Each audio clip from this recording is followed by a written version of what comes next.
Next, it's a new It's Just Joe, then a new Less Than Perfect, then later, an all-new Blue on ABC.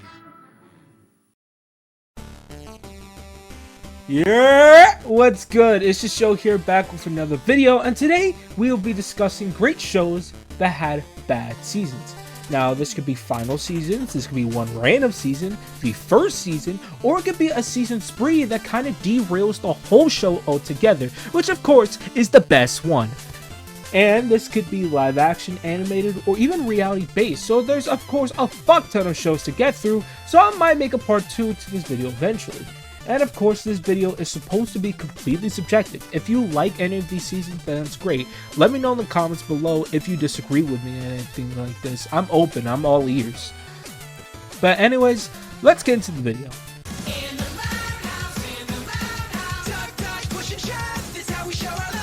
Loud House, Fairy Odd Parents, Rugrats, SpongeBob, The Simpsons, Family Guy, Rick and Morty.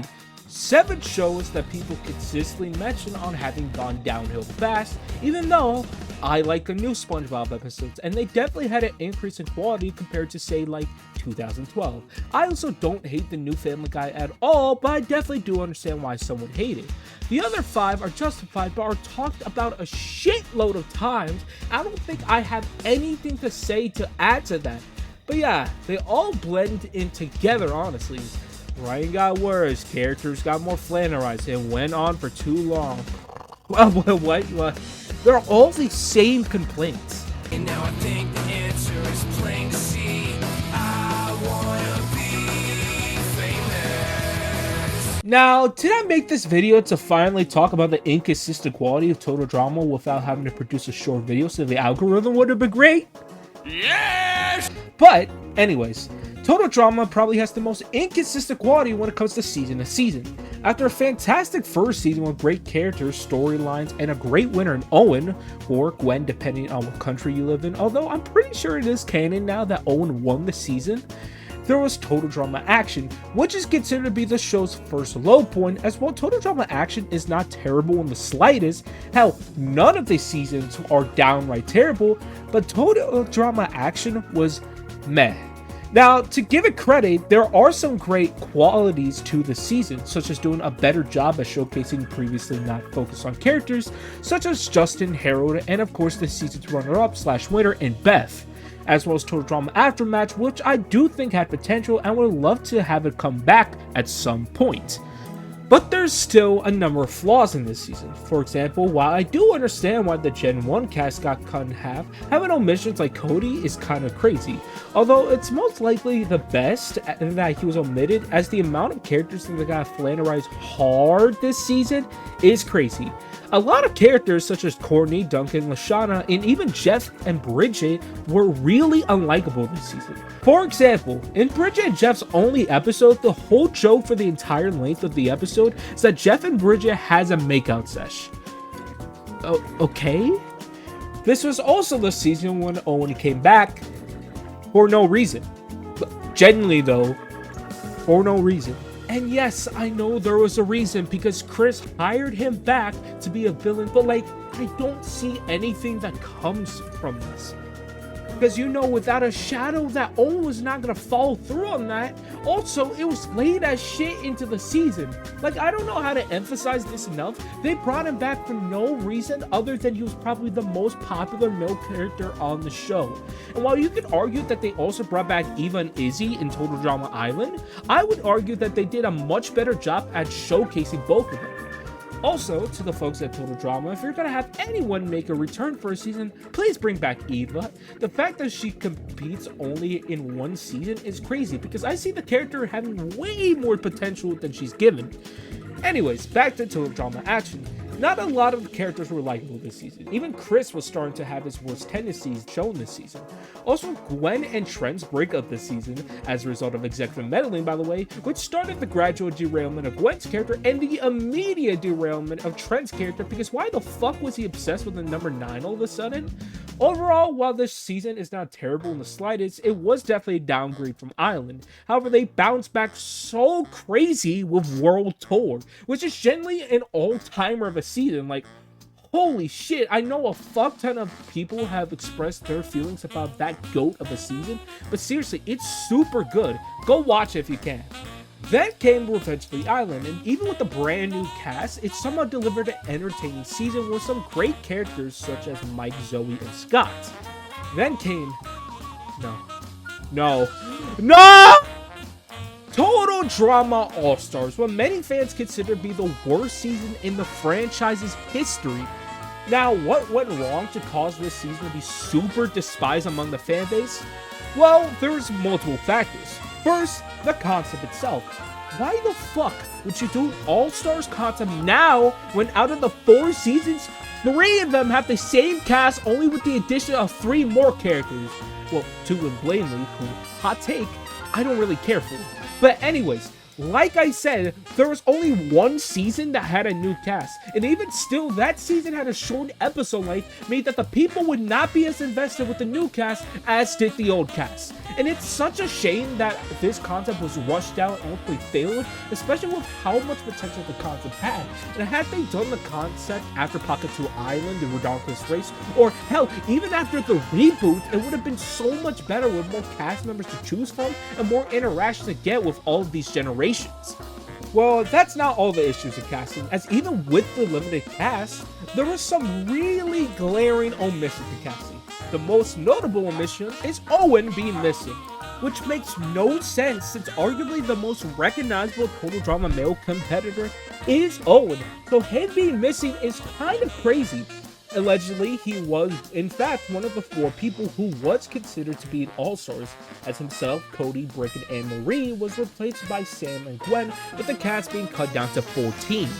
Anne-Marie, I understand. Brick, fine, but Cody? Well, having Sierra without Cody is really weird, but okay. But so what if some of our favorite characters were missing? We still got a great cast with some favorites from Gen 1 and Gen 2. Surely they would treat them right, huh? You know how in World Tour it improved on many characters who got flawed in action? Not this time, as seemingly for some reason a lot of the characters on this season lost several dozen brain cells each, because the sheer amount of characters who became stupid to either justify their elimination or to make Mal look intimidating is crazy.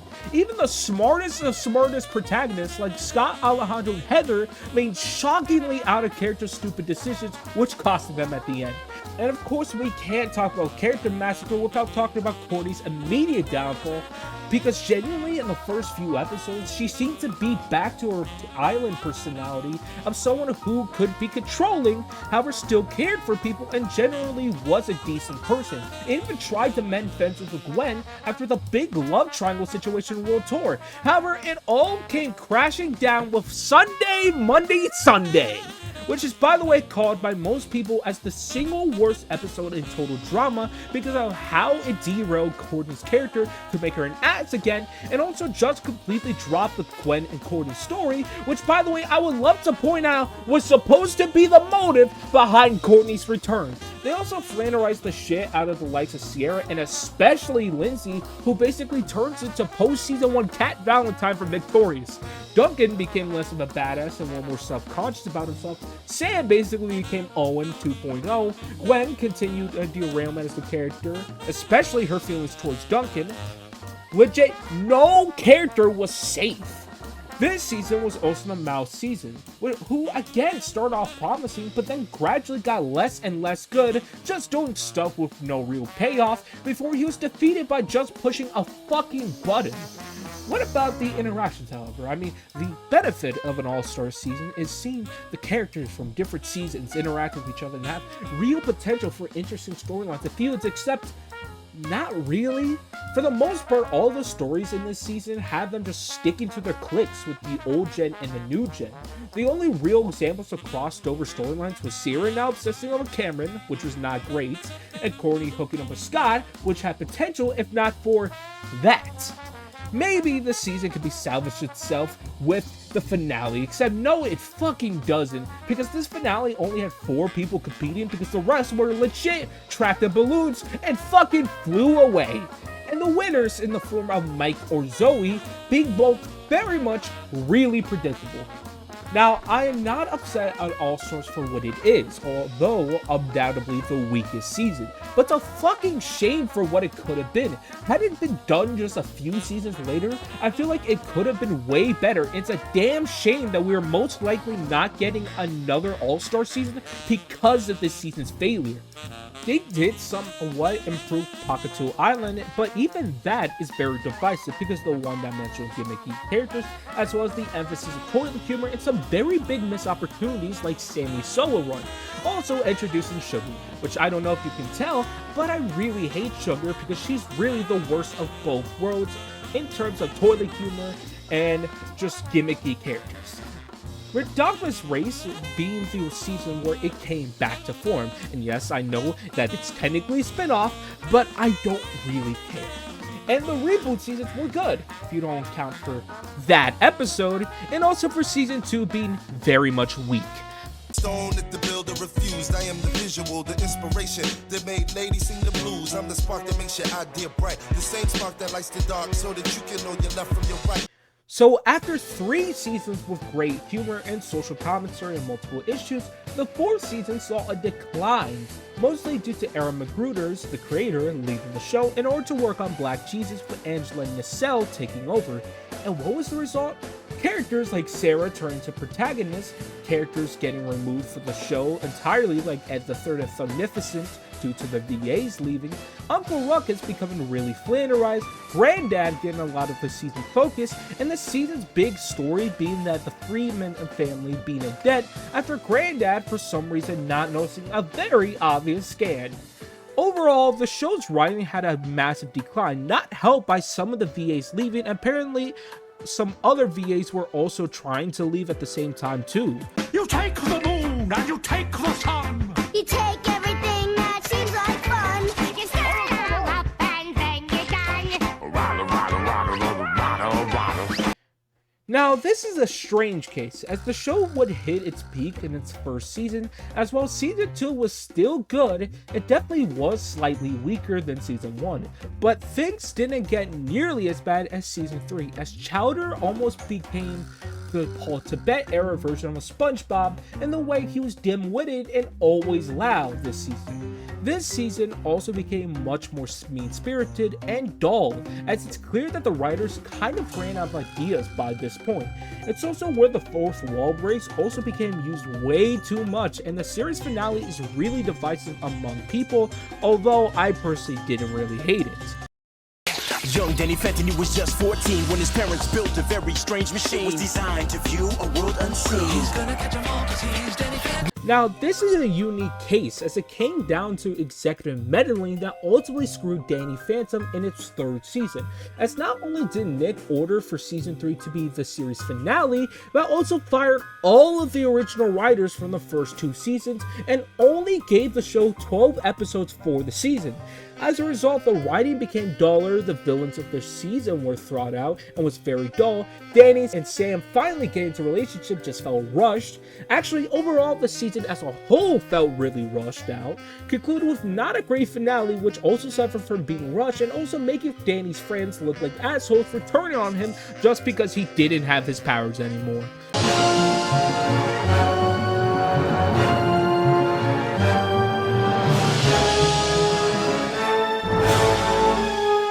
Now, you may ask why I put these 3 shows together. The reasons being A, this video is long enough, and B, all 3 of these shows were around the same time, and all 3 suffered from seasonal rot due to the creator either leaving, or in the case of Bravo, its creator coming back. In the case of Dexter's Lab, Jendy Turchatovsky would leave the show after season 2 in order to do Samurai Jack. And as a result, while the writing was still really good, the animation took a big hit around this point. Characters would also go through flanderization, specifically Mandark, who went from Dexter's rival to a villain to everyone else. Other segments like Dial M for Monkey would also get dropped, and the show became more of a slice of life type of show. Not helped by Kristen Cavanaugh, the VA for Dexter, leaving the show after a few episodes of season 3. And to be fair, Candy Milo does a great job being the voice of Dexter.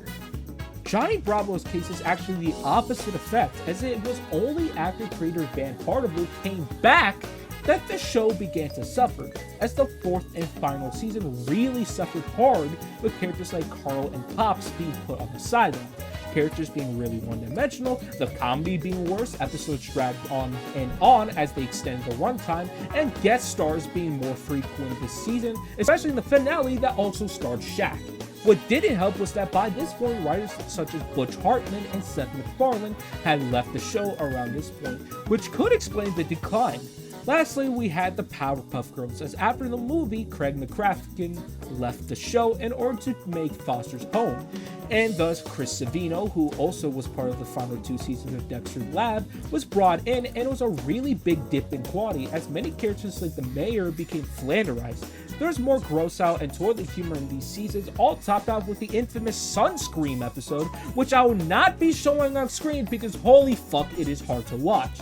But besides that, the last 2 seasons were very much fine. Got a head of fiery hair and a turbocharged backpack.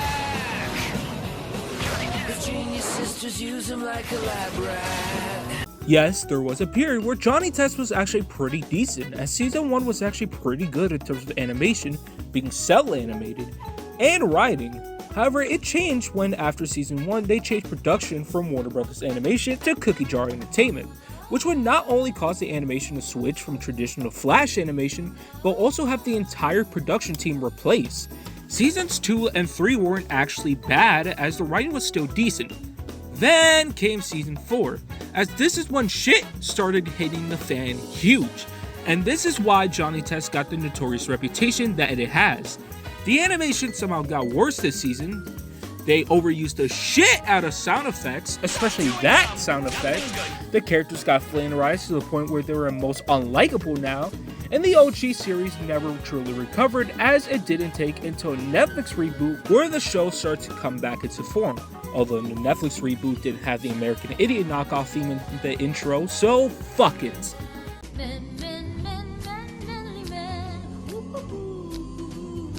Another infamous case, although some could argue that the seasonal rot started much earlier, with people even saying that it started around season 4 because of the flanderization of Alan and the writing and tone becoming way more mean-spirited. Over the seasons, Jake would also get really flanderized, getting progressively dumber and dumber per season. However, things would really get terrible around season 9 when Charlie Sheen would get removed from the show due to bad-mouthing Chuck Lorre, as well as his drug issues. In its placement, Ashton Kutcher was put into the show as Walden Schmitz, and god man, it became really evident that Ashton's more awkward monotone personality does not fit this show, and certainly is not main character material. I honestly would prefer if they did any of the other original choices like Rob Lowe or John Stamos. However, it probably would have been the best to just cancel the show as it is. I know it would have ended the show on a cliffhanger, but the dynamic of Charlie, Alan, and Jake was the show, and without Charlie, the show went downhill.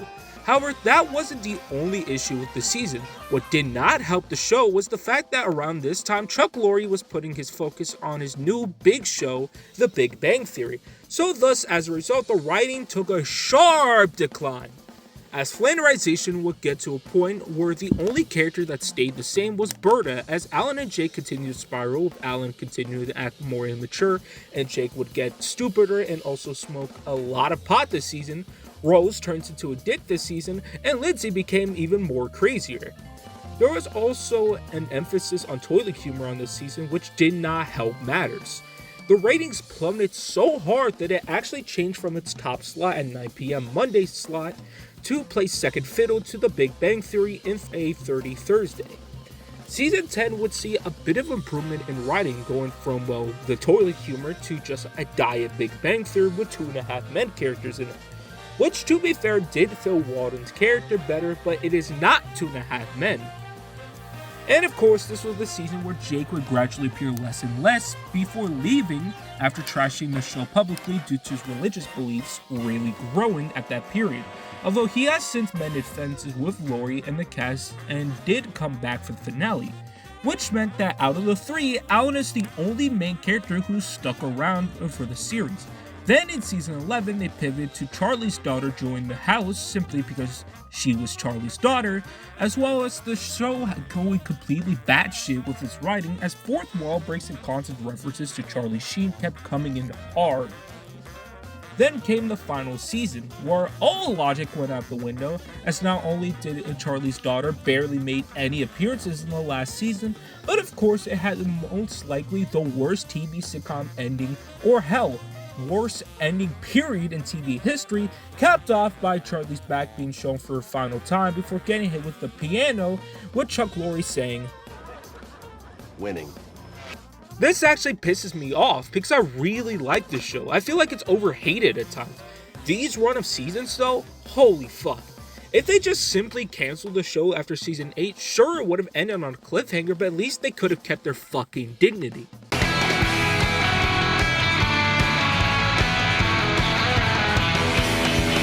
Yeah, going from a case of Charlie Sheen being replaced as a main character to where Charlie Sheen replaced someone else as a main character. I've recently watched this show for the first time and I personally really like it. Now, by season 4, Michael J. Fox's Parkinson's would flare up heavy, so to decrease his workload, a new co-lead was added to the show in the form of Heather Locklear. Now, there was previously co-lead in the first 12 episodes of season 1 in the form of Carla Gugino, before her character got written out due to the writers deciding that it would be better that Mike would work better as a bachelor. Anyways, Locklear's first season was initially bad, as the dynamic was kind of screwed with and the character of Caitlin was unlikable. However, things did improve over time. However, towards the end of that season, it became really evident to Fox that his condition would worsen, so thus, he decided to leave the show after the season in a very heartfelt episode. With his character leaving, they had to look for a new co-lead to replace Michael J. Fox, with them settling on Charlie Sheen playing Charlie Crawford. Now, yes, there is pros and cons to this. Starting with the pros, I appreciate the fact that they made Charlie's character his own thing rather than do a carbon copy of Mike's character, and also the chemistry between Locklear and Sheen was much better than the chemistry between Locklear and Fox. With Locklear even coming into Charlie's hit sitcom 2.5 Men in season 1 as a guest. However, the cons is that Michael Fox's character was really good and he made the show. Also, the inclusion of Sheen kind of caused the show to head to a weird direction, from political humor to a raunchy relationship comedy starring Sheen, even though it was supposed to be an ensemble. The show's pacing also noticeably became much slower in order to keep in track with Sheen's comedic delivery. Also, in some part of Michael's leaving and wanting to move on from Spin City, Bill Lawrence, as well as Connie Britton, Alexander Chaplin, and Victoria Dillard would leave the show, as well as some writers and producers. They would introduce a new character played by Lana Umperilli before she would be gone before the final season. Still, the show would stick around for 2 seasons under the Sheen Locklear era, but it just wasn't the same as it was during the Michael J. Fox period.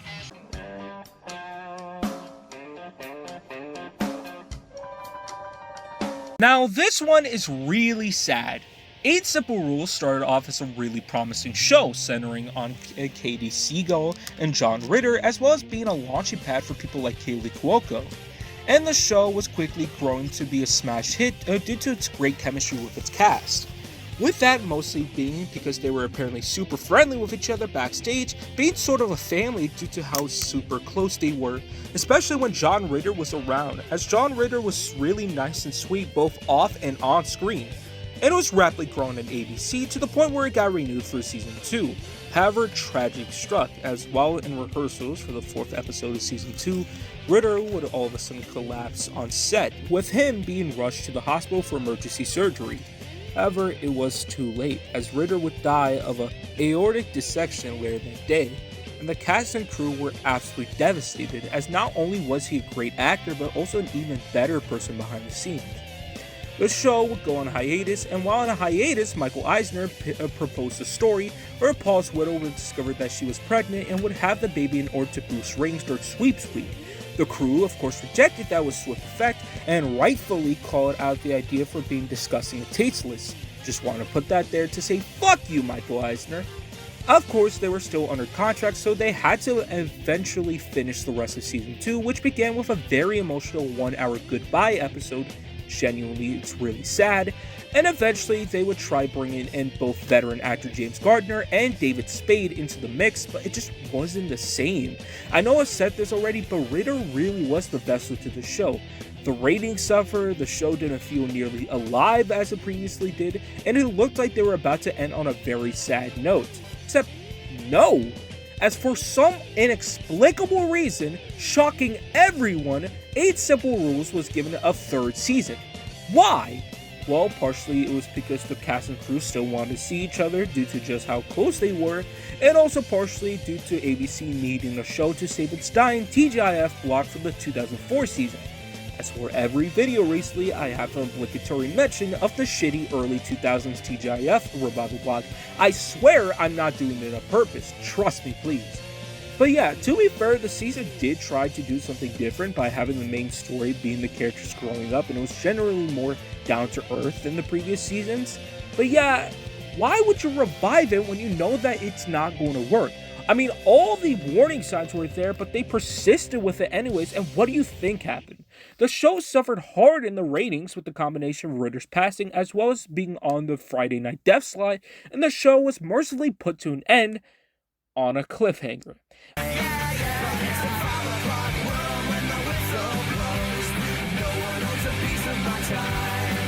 Now, this one is another case of pros and cons, because I think the more experimental aspects of the last 2 seasons were interesting, and I didn't really see the show as really down to earth in the first place, but the last 2 seasons really ramped it up to an extreme, although partially it could be a fuck you to the network due to trying to cancel the show before the contract. Check out my screwed ABC video for that. But what is a problem, however, is the disappearance of Mr. Wick, Steve, and of course Kate, who was especially heartbreaking, and while they really tried their best with Kelly, it just never really worked the same way.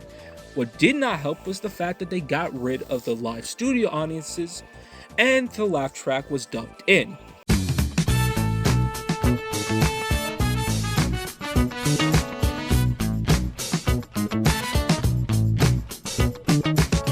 I also made this video to talk about this.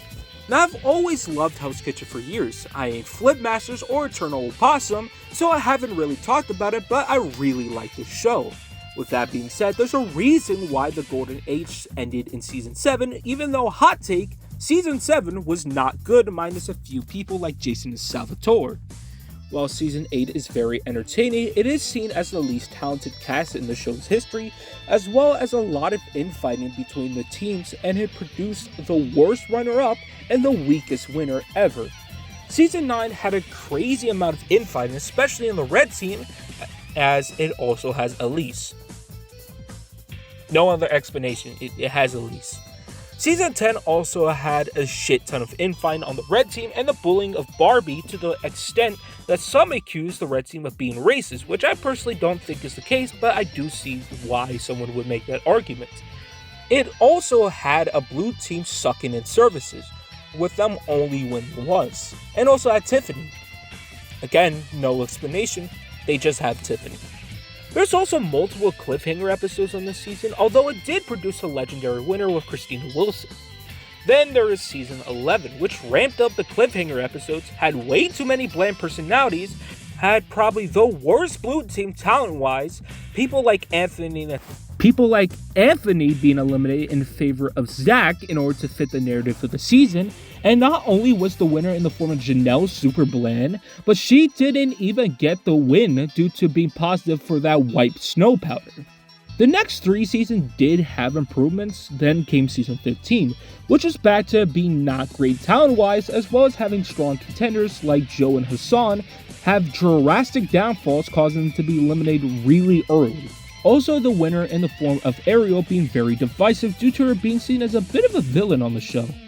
Season 16 might be the single most one-sided season ever, as the red team was very strong although lacking personality, while the blue team was very weak but had strong personalities. If those personalities were bullying, misogynism, incompetency, and cheating on your wife on national TV, all the while the person who you were cheating with not knowing about your wife, which made the review episodes later all the more awkward, fuck you, Andrew. It did have a likable winner in the form of Ryan, but genuinely I hate this team so much that I refuse to rewatch this season because of the blue team. Finally, there's All-Stars. Holy fuck, that's 2 shows that managed to fuck up All-Stars. How is this so hard? Well, by bringing back Elise, that's one. Well, also eliminate people like Dan and especially Nick way too early, and also had a winner in Michelle who's seen as basically given the victory. It has gone better in recent seasons, but nothing beats the golden era. Well, minus season 7 because that season sucks. Seriously, why is it considered to be in the golden era?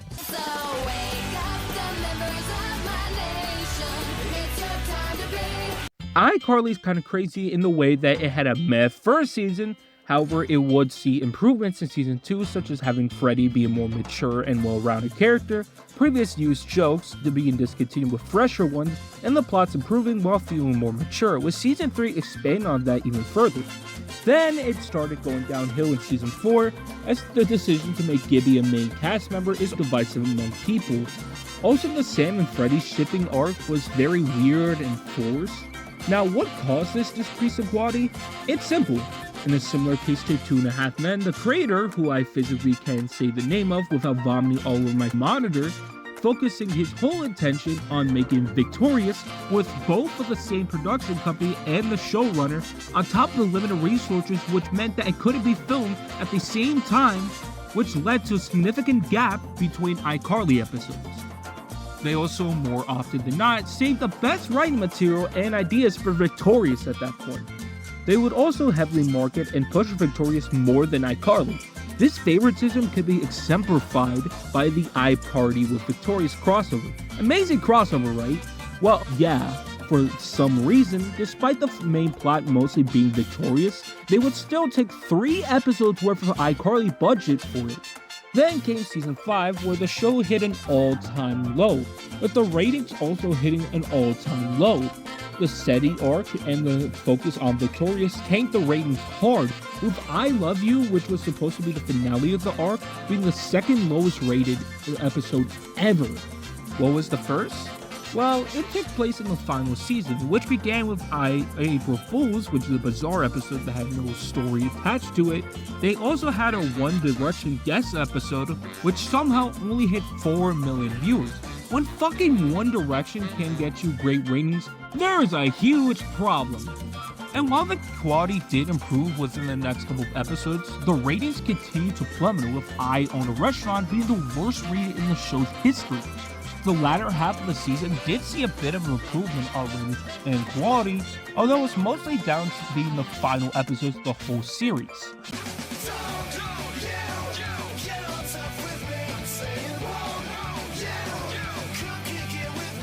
This one really stings. Season 1 and 2 was really good with a great dynamic.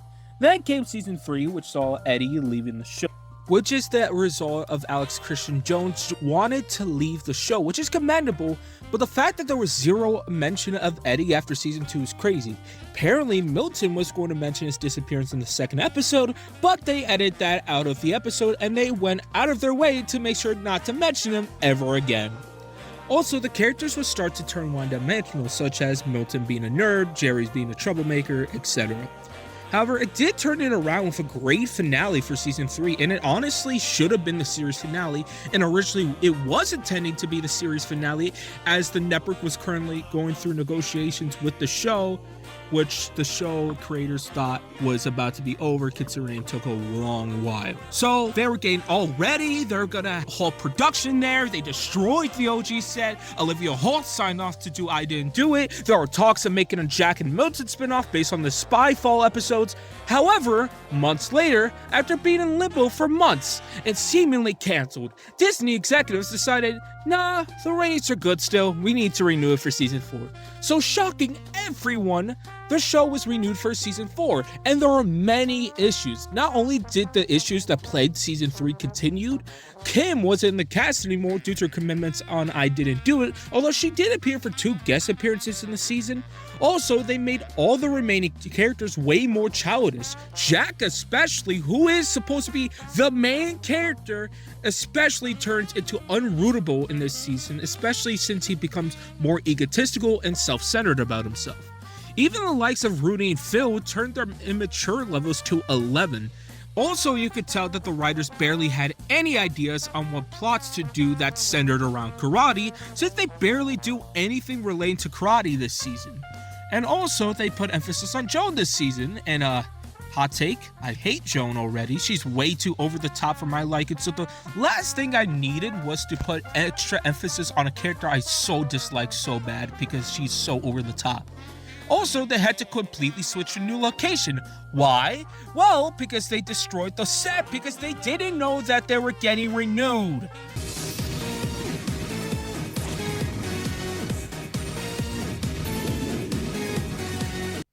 Yeah, these next couple are really personal to me.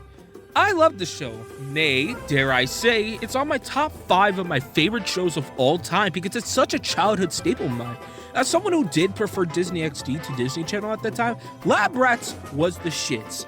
If you watched the Screw Disney Channel edition, then you would know how Disney Channel would screw over some shows as they would make cast and set changes to avoid paying more to the cast and crew after the 3rd season, which could explain why they decided to move to a Bionic Island in the final episodes of season 3 and the entirety of season 4 and lead an academy. Outside of the crossover and the special episodes like On the Edge, Rebellion, The Vanishing, etc., nothing really happened these seasons. It also felt really constricted with the setting as they couldn't really go outside the island besides some very small occasions.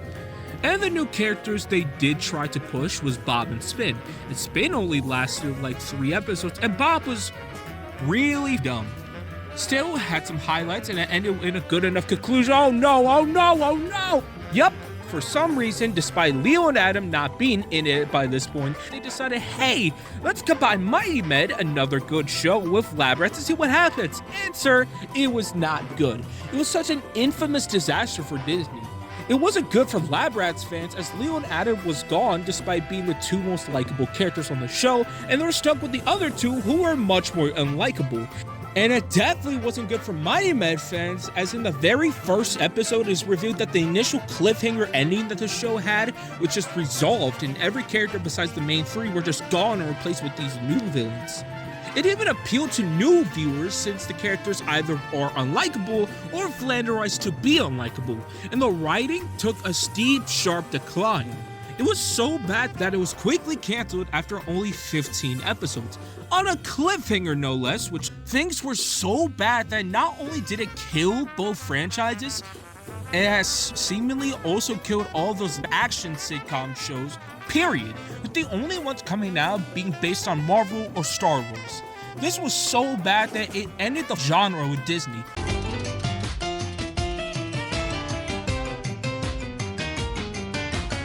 Well, we are back to sad again with NewsRadio.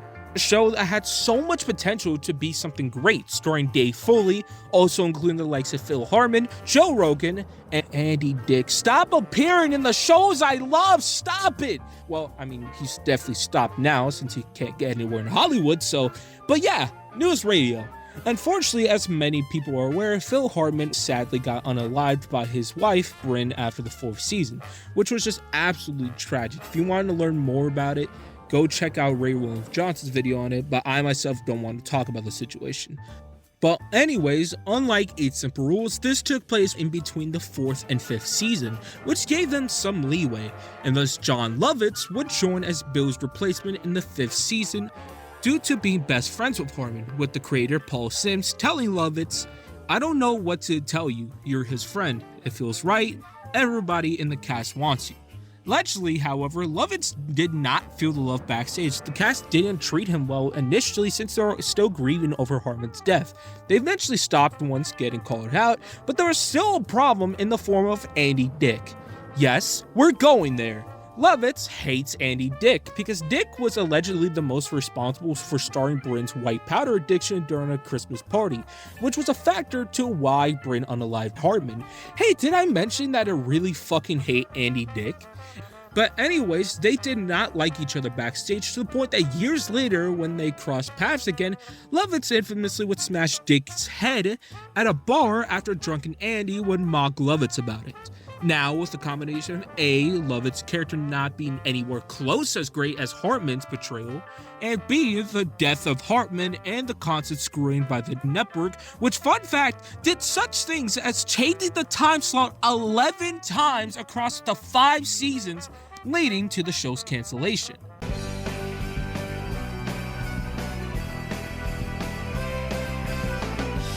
This is another case of a show being meh to excellent to Megan. As you most likely heard a million times, Season 1 was not really the best start to The Office, as Season 1 lifted a lot from the UK version of The Office, while also adding its own style, which felt a bit disjointed. Also, Michael was more of an ass this season rather than someone you would actually want to root for, and the show just felt less brighter. And the reception and ratings were very mixed at this point. However, thankfully, they would pivot quick in Season 2 by making the characters differentiate themselves from their UK counterparts in personality, with Season 2 and 3 considered to be all-timers for the show. Then came the 4th season, which wasn't bad at all, but it was divisive due to its more mature storylines this season and some characters being tweaked. What didn't help was a few people not liking Jim and Pam finally getting together without the will they won't they field, which to me makes no sense since they were obviously going to get together at some point. Also, the season was rocked by the 2007 writer's strike, causing the amount of episodes of the season to be cut in half.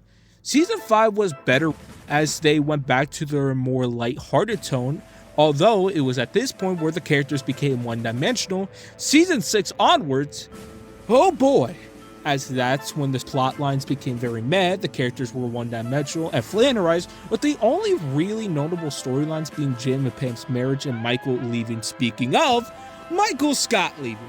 On one hand, it's absolutely commendable that Steve Carell left the show, in part because of him wanting to simply move on from the show, but also in part due to wanting to give other characters some time to shine. However, the show kind of lost its core with Michael being gone, followed up by Season 8 and 9, which is generally considered the worst of the lot, with the likes of Nellie being a very divisive character, the general feeling that the show is running out of ideas, Jim and Pam's relationship becoming very dull, the show felt more mean-spirited, Andy's character being hugely screwed, also the whole Aaron and Pete's arc didn't work. Well, at least the series finale was great. No, I know, I'm no Superman. This one is an infamous case of a network milking the most out of a show to the point where it simply ruined the show. The first 2 seasons are considered masterclasses.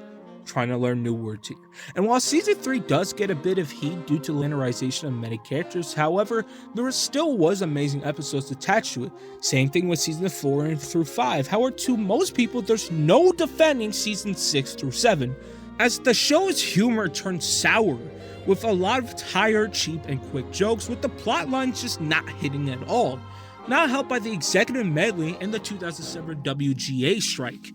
Then, when they moved from NBC to ABC for the final season, it was a return to form, with the show with tons of great episodes, especially the finale. Many rightfully assuming that it was it for the show, and it was the plan.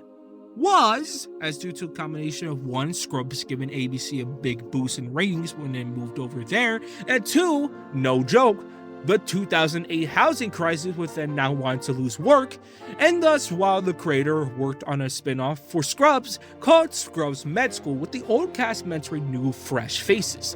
The network agreed, but under one big condition. Scrubs Med School as a spin-off is not going to work, so they needed it to be the 9th season of Scrubs, and that changed everything. As the Season 8 finale was so conclusive, and they're already taking a big risk by doing a spin-off, but now we're getting a big leap in terms of plots and characters between Season 8 and Season 9 that feels like a whole new show. You know? Like it was supposed to be? And ruined the amazing finish that the show had. And even without that, the season was not great, with many of the characters being gone completely or being on the sidelines in order to make room for the new rookie characters, who, by the way, feel like derivatives of the veteran Scrubs characters. And even then, the rookie characters were getting overshadowed by the veteran characters. The negative reception caused ABC to finally pull the plug. For 2 decades at least. 'Cause everything we do, when entertaining you. Now, I don't like talking about this show, mostly for the Qui-Gon Sen incident, but it's such a notable example that I can't just ignore it. Following a failed season 6, which had the issue of Keenan and Kel being gone due to their own show, while the other star attraction, Amanda Bynes, was barely in the season due to having her own show too. I feel like season 6 is best remembered by me as being responsible for giving me the insane visual of Fluffy in a Nickelodeon show. Then the show went on hiatus for several years before coming back in 2002 with an entirely new cast. In terms of cast, besides Lisa Foyles and later Jamie Lynn Spears, there was not any cast members that truly stood out this season. One thing that was an issue outside of the creepy backstage issues, the show lost its uniqueness and diversity. They also had a ton of guest stars which didn't add much to the show. Stuff like vital information in the stage manager was also absent in this season, and the sketches themselves were dumbed down, had way too much gross out and toilet humor, and were stretched to all hell. They also decided to recast Ed for Good Burger with Ryan Coleman and, with the only notable thing about that run being the 10th anniversary special. All of that was cancelled 3 years later until it was brought back in 2019, before once again getting cancelled. And now that the documentary is out, I would not be shocked if all that would never be brought back ever again. And at this point, maybe it's for the best. Give me some love, time in a tree. Give me the hope to run out of steam. Yes, the gas leak season. I feel like I don't need to talk too long about this because this is such an infamous case of a bad season. But yeah, this is the one where Dan Harmon didn't return as showrunner, and yikes. I feel like Moe's theme of the season was give me more. So many characters suffer from standardization, some going as far as basically having one shtick. There's so many concept episodes by this point that it gradually became less and less cool. They also would constantly reference previously made jokes and storylines for the sake of, hey, look, remember that? Even though the new storylines were very uninteresting, with a season finale that was panned by critics. Thankfully, Harmon would make a comeback and the show was brought back to full.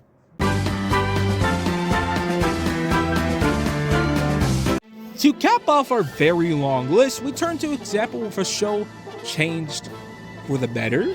Yes, well, obviously season 1 isn't a bad season at all. It does suffer from severe growing pains, as the first season had too much of The Office feel to it, especially the lead in Leslie being a Michael Scott clone, and a lot of the characters were initially very one-note. After some not so positive reception, the show went to a massive retooling as Leslie became her own character and the chemistry between the ensemble really started to gel.